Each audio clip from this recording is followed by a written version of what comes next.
la bravoure, la force, la détermination, la contribution économique et de développement social de la femme africaine, tout en mentionnant que dans sa contribution, la femme africaine a également contribué dans l'émancipation politique de pays africains.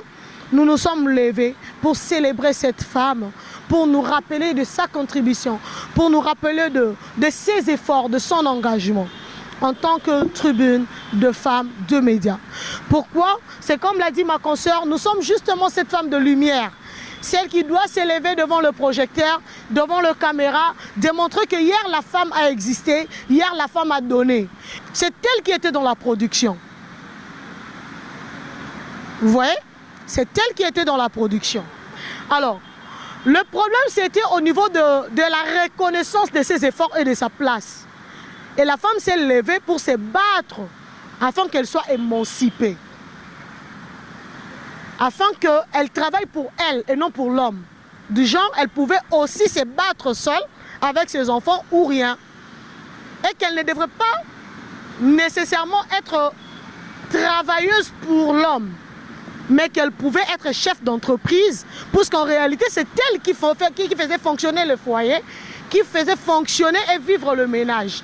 Puisque l'économie dépendait d'elle. Le champ, c'était elle. L'élevage, c'était elle. La récolte, elle. La culture, elle. Mais bon, dis-moi, pourquoi ne pas dépendre totalement d'elle-même, puisque déjà, elle faisait tout seule. Mais le mérite revenait à l'homme. Et ces femmes-là se sont levées pour se battre et devenir autonomes. Hier, on les a appelées de femmes rebelles. Pourtant, elles ne les étaient pas. Ce n'étaient pas de femmes rebelles.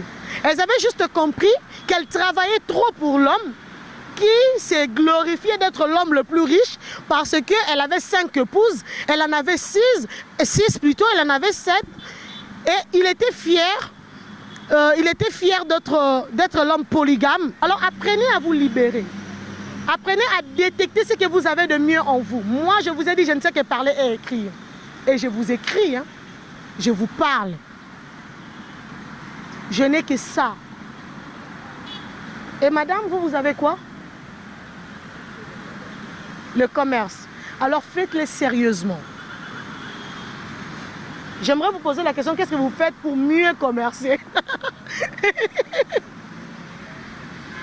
Vous voyez? Il faudrait mettre du sérieux dans tout ce que vous faites. Mais ce n'est pas seulement question de faire, mais comment vous le faites. Vous voyez? Comment vous le faites. Voilà, c'était ça, c'est que nous avons prévu pour cet après-midi. Et c'était de montrer que la tribune de femmes pouvait valoriser notre culture, valoriser les 451 tribus de la République démocratique du Congo, valoriser notre culture culinaire, valoriser notre beauté africaine, valoriser notre vivre ensemble